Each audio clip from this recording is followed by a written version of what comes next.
আপুনি ফাইনেন্সত গাড়ী ল'ব বিচাৰে নেকি? গাড়ী লোৱাৰ আগত এবাৰ চিন্তা কৰক।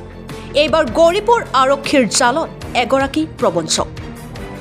বিভিন্ন জনৰ পৰাই প্ৰলোভনেৰে ফাইনেন্স থকা গাড়ীসমূহ ক্ৰয় কৰে এইগৰাকী প্ৰবঞ্চকে। পিছে ফাইনেন্সখিনি পৰিশোধ নকৰাকৈ গাড়ীসমূহ বহিৰাজ্যত বিক্ৰী কৰে এইগৰাকী প্ৰবঞ্চকে। গাড়ী বিক্ৰী কৰি গাড়ীৰ স্বত্বাধিকাৰীসকলে এতিয়া চিন্তিত হৈ পৰিছে। ধুবুৰী, গৌৰীপুৰ, বঙাইগাঁও, বিটিআৰৰ, কোকৰাঝাৰ আদিকে ধৰি 30খনৰো অধিক গাড়ীৰ ক্ৰয় কৰা বুলি জানিব পৰা গৈছে। গৌৰীপুৰ আৰক্ষী থানাত কৰা এজাহাৰৰ ভিত্তিত গৌৰীপুৰ আৰক্ষীয়ে আটক কৰে প্ৰবঞ্চকজনক।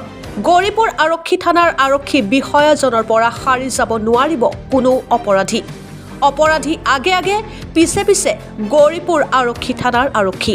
প্ৰবঞ্চকজন হৈছে আবু হানিফ আহমেদ। তেওঁৰ ঘৰ হ'ল মাকৰিঝোৰাৰ বানিয়ামাৰী। Bureau report, Arunodoy Assam.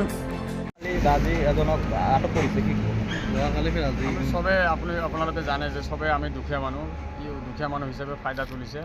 গতিকে এইটো যি ফ্ৰড কৰিছে তাৰ উচিত তদন্ত কৰি তাক শাস্তি দিব লাগে আৰু গোটেই আমাৰ গাড়ীকেইটা ৰিকভাৰী কৰিব লাগে। কাৰণ এই গাড়ীকেইটা ৰিকভাৰী নকৰিলে আজি যদি কিবা এটা এক্সিডেণ্ট কৰি তাক বা মাৰি দিয়ে আৰু আজি যি চৰকাৰৰ পৰিস্থিতি, এই আৰু যদি ড্ৰাগছ বহুত কিবা কিনি সৰু গাড়ীত পৰে, এইবিলাকত যদি আমি ফচি যাওঁ, আমিতো গৰীব দুখীয়া মানুহ, আমি ধনীও নহয়, আমি ডাইৰেক্ট ছুচাইড কৰি মৰিবলগীয়া হৈ যাব। গতিকে চৰকাৰ আৰু আইনক আমি এটা অনুৰোধ কৰিছোঁ, উচিত তদন্ত কৰি তাক শাস্তি দি আমাৰ গোটেই গাড়ীকেইটাক উদ্ধাৰ কৰি দিব লাগে। কেইখন গাড়ী তেখেতৰ লগত আছে? ইতিমধ্যে আমি জনামতে 30-40খন মান হ'ব, আৰু কিবা কিছুমান লৈছে নেকি নাজানো। আমি যেনেকৈ আমি চবৰে গাড়ী লৈছে, আমি কোনো জানা নাই, চবৰে এটা এটাকৈ লৈছে। মই পাছত ভাবিছিলোঁ মোৰো লৈছে। তেনেকৈ আমি 40-50জন ইতিমধ্যে হৈ গৈছে, আৰু বেলেগ জেগাত কোনোবাত কিমান গাড়ী লৈছে আমি। নাম কি? যুৱকজনৰ নাম কি? আবু হানিফ আহমেদ। কোন ঠাইৰ পৰা লৈছে গাড়ীবিলাক? কোন ঠাইৰ? বঙাইগাঁও, বিজনী, কোকৰাঝাৰ, চিৰাং, আপোনাৰ নয়াহাট, বেলাচীপাৰা, বঙাইগাঁও, চাপৰ, তিলাপাৰা, সবকেইটা প্ৰাইভেট গাড়ী লৈছে। সব প্ৰাইভেট গাড়ী লৈছে। আজিকালি দেখিবলৈ যে প্ৰাইভেট গাড়ীসমূহ কিন্তু বিভিন্ন ধৰণৰ বিভিন্ন কাম কাজ, দুৰ্নীতিৰ কাম কাজ কৰে, বা যিহেতু ড্ৰাগছে হওক, গো সৰবৰাহ কৰে, বহুত ধৰণৰ জড়িত হৈ থাকে। এই কি ক'ব, যিহেতু আপোনালোকৰ গাড়ী এতিয়া কিন্তু আপোনালোকৰ অনুসন্ধানে পোৱা নাই, কি ক'ব?